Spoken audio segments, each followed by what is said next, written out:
Pelang kalau begini. Hah? Tim SAR gabungan akhirnya menemukan korban kecelakaan lalu lintas yang jatuh ke saluran air di Dusun Galiran, Desa Bakti Seraga, Buleleng, Bali, Senin lalu. Made Serina beralamat di BTN Gria Sambangan, Kecamatan Sukasada, ditemukan dalam keadaan meninggal dunia di pinggir muara pantai Lingga oleh masyarakat. Setelah mendapatkan informasi adanya penemuan, tim SAR gabungan bergeser ke lokasi untuk melakukan evakuasi. Sebelumnya, tim SAR gabungan telah melaksanakan pencarian mengikuti arah arus di posisi korban terjatuh. Ada 2 jalur aliran sungai, yang satu arah ke utara dan satu arah ke barat. Pada awalnya, tim SAR gabungan menyisir sejauh kurang lebih 700 meter menuju utara. Pada pukul 13.20 WITA, pencarian dilanjutkan dengan menyusuri hingga muara sejauh kira-kira 1 km. Meskipun tak kunjung menemukan titik terang, tim SAR kembali mencari keberadaan korban sejauh 600 meter ke arah barat. Pada pukul 16.50, ada informasi dari masyarakat bahwa target ditemukan di pantai dekat muara. Tepatnya, posisi penemuan sekitar 3 km dari lokasi ia terjatuh. Selanjutnya, jenazah Made Serina dibawa menuju rumah duka menggunakan ambulans PMI Buleleng.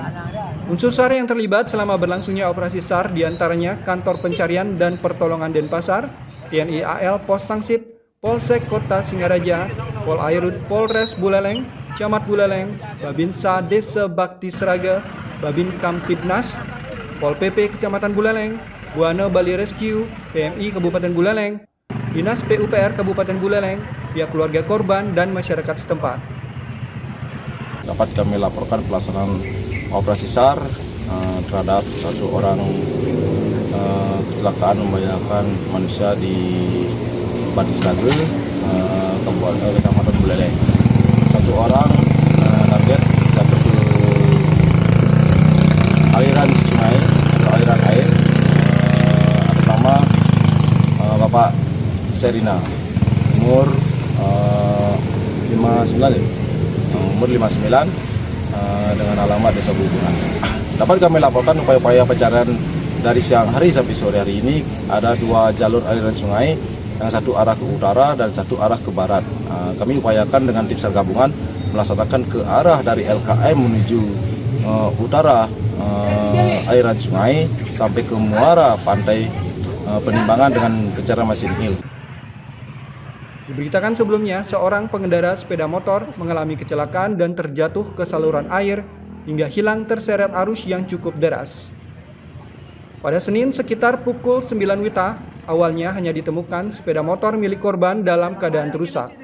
Setelah menerima laporan atas kejadian tersebut, selanjutnya Kantor Pencarian dan Pertolongan Denpasar memberangkatkan personel dari Pos Pencarian dan Pertolongan Buleleng untuk melakukan pencarian.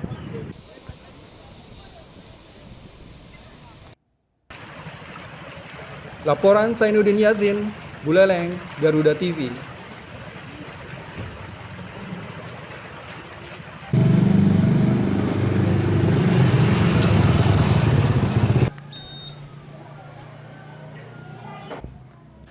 Program bantuan laptop berbasis Chromebook yang digulirkan pemerintah pusat beberapa tahun silam nyatanya meninggalkan sejumlah masalah serius terkait pemanfaatan hingga perawatan perangkat yang kini terbengkalai.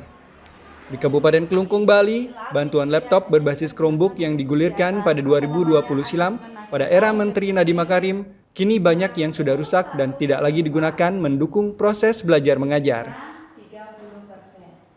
SDN 1 Gunaksa merupakan salah satu sekolah dasar di Kabupaten Kelungkung yang memperoleh bantuan laptop berbasis Chromebook di tahun 2020.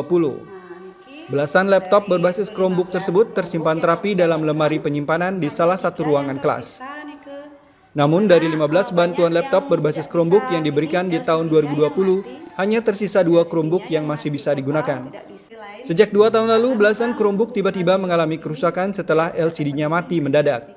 Ironisnya, peralatan tersebut rusak ketika sekolah sedang menggelar asesmen nasional berbasis komputer atau ANBK, yaitu program evaluasi yang diselenggarakan oleh Kemendikbud.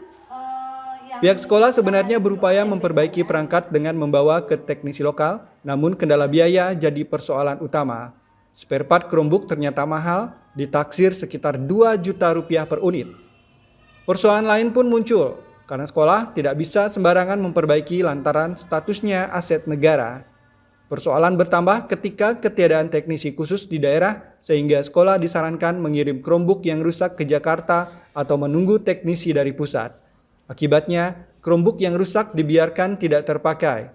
Untuk mendukung proses belajar mengajar, sekolah memilih mengoperasikan laptop lama berbasis Windows yang dinilai lebih praktis dan mudah dioperasikan. Ada 2 Chromebook yang masih digunakan, sisanya Nike mati secara mendadak di mana LCD-nya Nike tiba-tiba mati padahal prosesornya rasanya masih bisa digunakan karena masih bisa menyala. Itu udah mulai kapan tuh rusak itu? Sekitar 2 tahun lalu saat kami melaksanakan kegiatan AMBK, padahal pas geladi Nike bisa digunakan. Namun setelah besoknya Nike tiba-tiba mati satu persatu, layarnya Nike menghitam Nike kenten. Itu kenapa nggak diperbaiki, Bu? Saat mati pertama ada 1 laptop yang mati atau 1 Chromebook yang mati, kami sudah berusaha mencari teknisi tenaga orang dari sekitar sini. Namun setelah dibawa ke teknisi ternyata ditolak karena spare part-nya katanya tidak ada di sini, sehingga kami diamkan dulu. Setelah Nike wenten kunjungan dari BPMP provinsi, kami melaporkan juga kejadian ini. Dan dari BPMP mengusulkan agar kami melakukan kegiatan perbaikan ke Jakarta, Kenten. Selain di SDN 1 Gunakse, kerusakan laptop berbasis Chromebook kabarnya juga terjadi di sejumlah sekolah dasar di Kabupaten Klungkung, seperti di Sekolah Dasar Paksebali dan Takmung.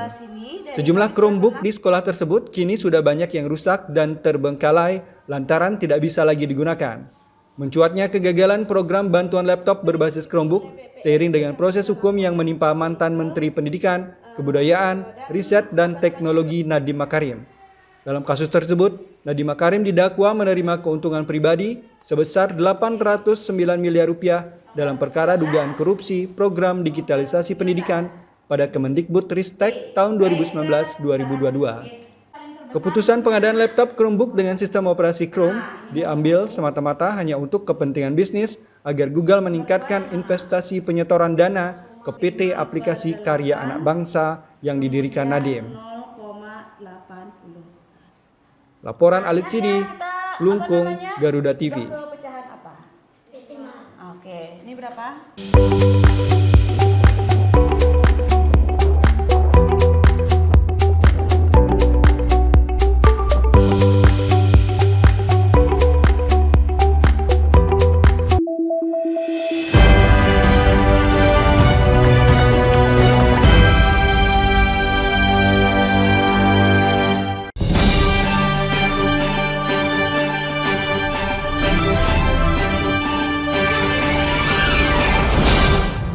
Baik, terima kasih. Kami atas nama Kantor Hukum Tedlovim mengucapkan selamat atas terbentuknya Garuda TV Biro Bali, di mana dalam konsep acara Nalar Keadilan telah memberikan kontribusi yang cukup bagus untuk perkembangan hukum yang ada di Indonesia. Sekali lagi ucapan selamat dan semoga sukses. Terima kasih.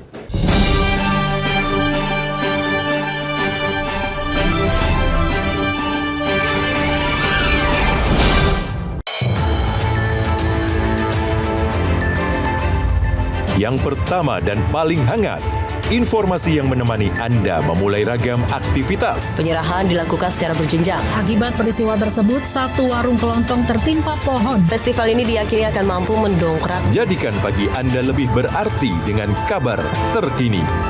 Laporan 8 pagi. Setiap hari hanya di Garuda TV.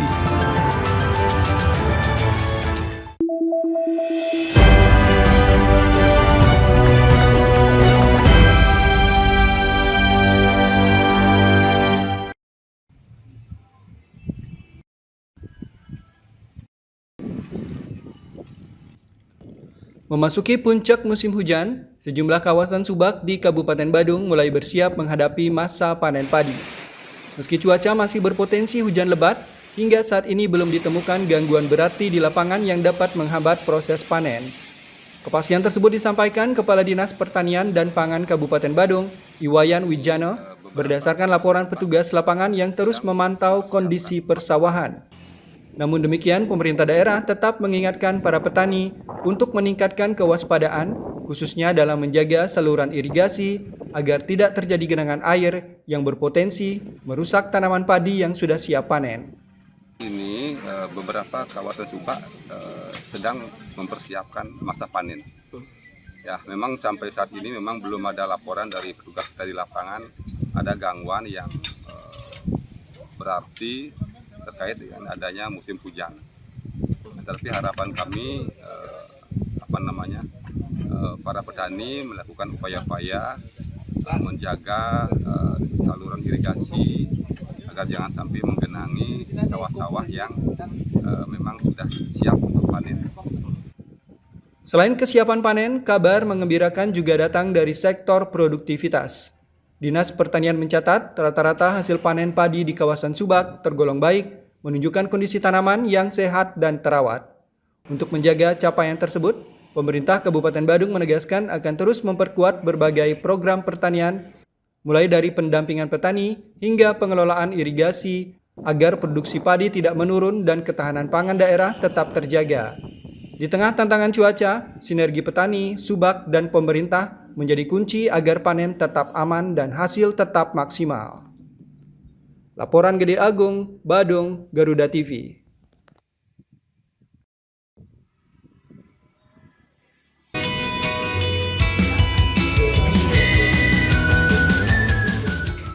Sejumlah lukisan dengan goresan hitam terpampang di dinding toko kopi dan seni Toke di Jalan Arjuna, Denpasar. Karya-karya ini menampilkan wajah lain Bali, bukan tentang pariwisata, tapi tentang konflik pembangunan, lingkungan, dan paradoks sosial. Melalui pameran tunggal bertajuk Bali Apokaliptik, seorang seniman muda asal Purbalingga, Dias Agestuesa, atau yang kerap disapa Con, mengajak publik melihat Bali dari sudut pandang berbeda. Con menggunakan arang sebagai media utama dalam karya-karyanya. Bahan yang biasa digunakan untuk memasak atau membakar, kini dia jadikan alat untuk menciptakan bayangan dan tekanan visual dalam lukisan. Bagi Con, arang memberi tekstur dan nuansa gelap yang sesuai dengan isu-isu yang ingin dia angkat. Dalam pameran ini, Con mengangkat berbagai lokasi dan isu yang pernah menjadi polemik di Bali. Di antaranya tembok GWK, shortcut Canggu, sungai Pasar Badung, hingga kabel Kute dan lift di Kelungkung Beach. Salah satu karyanya berjudul Tembok GWK. Lukisan ini merekam ketegangan antara pembangunan ikon pariwisata dengan desa adat yang terdampak. Dulu karena senang bakar-bakar sama teman gitu di kampung gitu, jadi kalau ada sisa-sisa arang kadang sering kayak coret-coret di kayu atau di apa, nyaman aja sih menurutku. Dia buat bikin shadow gitu, aku seneng bikin shadow kalau pakai arang itu. Pameran yang digelar di Toke menjadi ruang alternatif yang dibangun sebagai jembatan antara seniman dan publik. Founder Toke, Yurison Suryantara menjelaskan, ruang ini lahir dari keinginan membuat seni lebih dekat dan tidak eksklusif. Di Toke, pameran digelar dengan konsep santai. Satu tembok disediakan untuk seniman pameran, sementara karya dengan harga terjangkau dan merchandise disiapkan untuk menarik kolektor baru.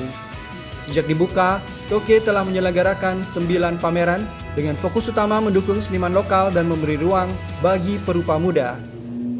Dengan adanya di sana space itu kan lebih serius ya dalam tanda kutip ya, buat proposal dan development, macam-macamnya, ada acara tertentu dan lain-lain, ada infrastruktur seperti apa. Tapi tapi di luar itu untuk menjembatani orang bisa ke sana, akhirnya buat aja deh juga yang seperti ini yang lebih casual. Jadi bahkan teman-teman mahasiswa bisa bermateran di sini. Pameran Bali Apokaliptik sendiri akan berlangsung hingga 24 Januari 2026. Melalui karya-karya Sedonya, Chon ingin mengingatkan kerusakan Bali tidak selalu datang dalam bentuk bencana alam, tetapi juga dari pembangunan yang tidak terkendali. Laporan Destarita, Denpasar, Garuda TV.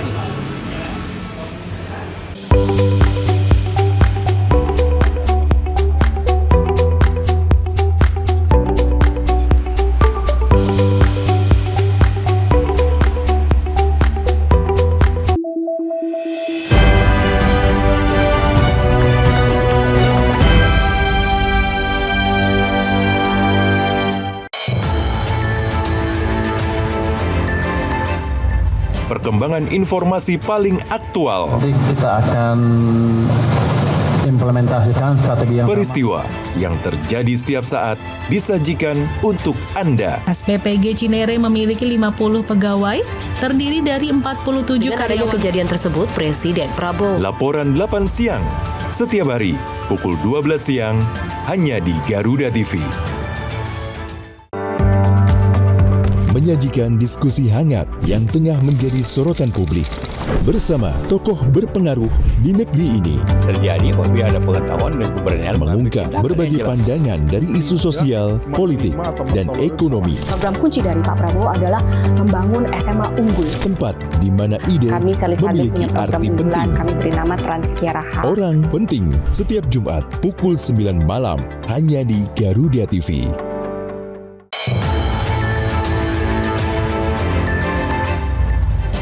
Update kasus jam isu terhangat langsung dari lapangan adalah bagaimana keuangan negara makin transparan, makin akuntabel, makin efisien, faktual, padat dan akurat. Ikuti setiap perkembangan di Laporan 8 petang setiap hari pukul 6 sore live di Garuda TV.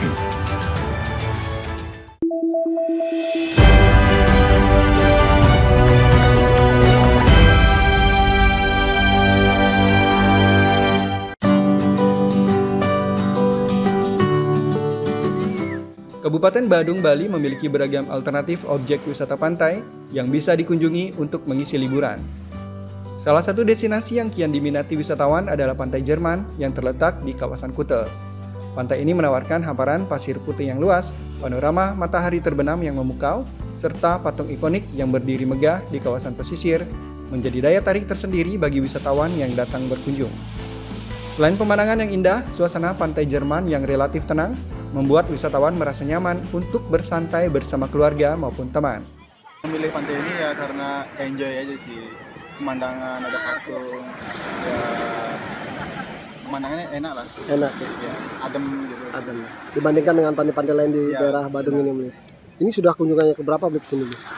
Ini udah 4 kali. 4 kali ya. Jadi masih tetap menarik beli pantai ini. Kalau di Pantai Jerman sih ya dari patungnya ini aja. Jadi menarik Bang ya. Menarik. Ya. Jadi selain pasir putihnya juga patung ini ya. Apa namanya alamnya dia jernih. Ini apa namanya pantainya ini agak luas lagi. Bagus untuk berlibur Bang ya. Ya bagus. Patung menjulang menjadi perhatian tersendiri bagi pengunjung. Selain itu, air di sepanjang pesisir pantai sangat jernih. Dengan keindahan alam dan fasilitas memadai, Pantai Jerman menjadi salah satu pilihan favorit wisatawan untuk menikmati liburan singkat tanpa harus menjauh dari pusat kota. Laporan Gede Agung, Badung, Garuda TV.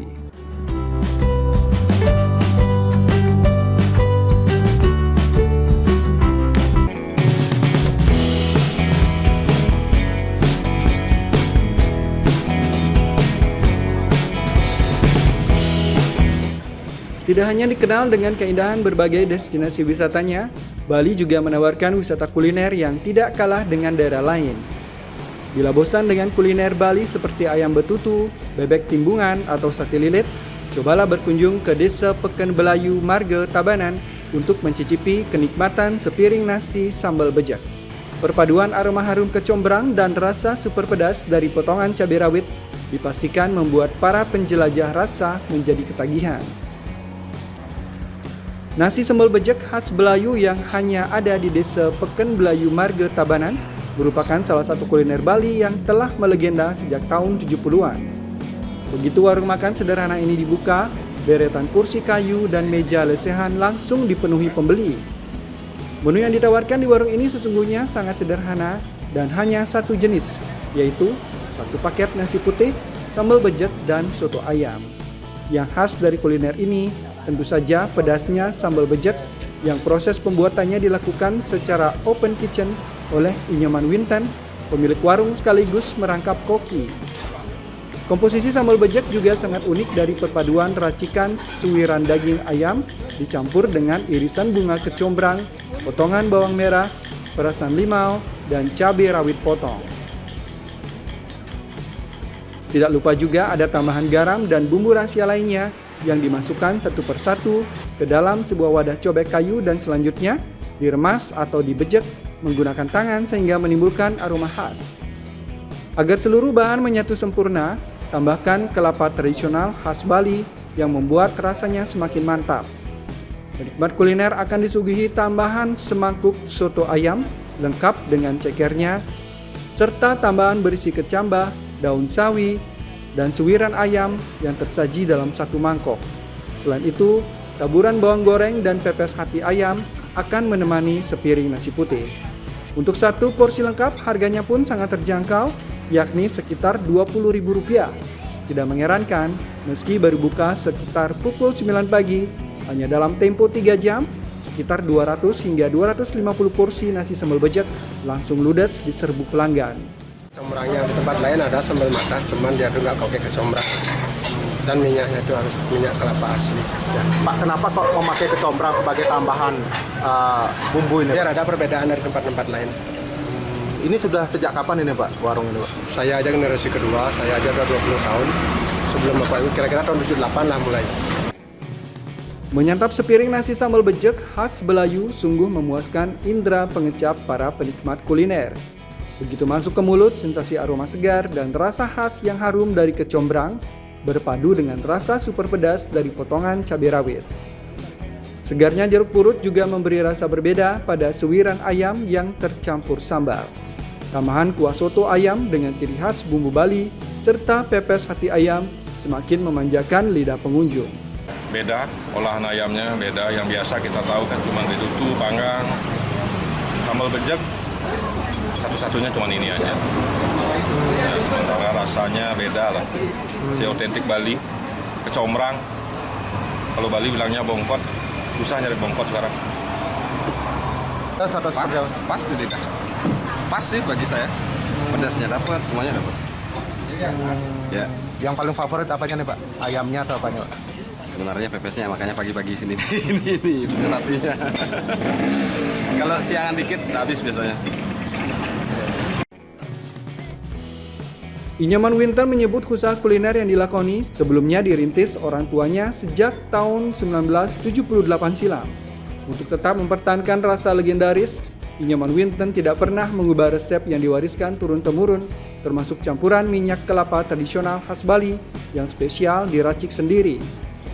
Meski di Bali ada sejumlah warung makan yang menyediakan menu nasi sambal bejek, hanya warung nasi milik Inyoman Winten yang satu-satunya menawarkan nasi sambal bejek lengkap dengan bumbu irisan bunga kecombrang. Laporan Alit Sidi, Tabanan, Garuda TV.